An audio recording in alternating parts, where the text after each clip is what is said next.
So before Christmas, you may remember we were coming up with ideas for 20 things to do with an old OM faceplate.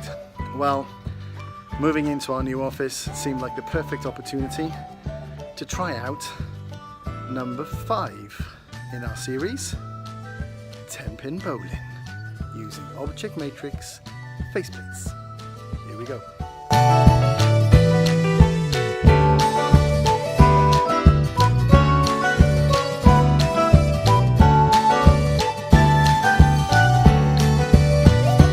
So here we go, let's give this a go. 10-pin bowling.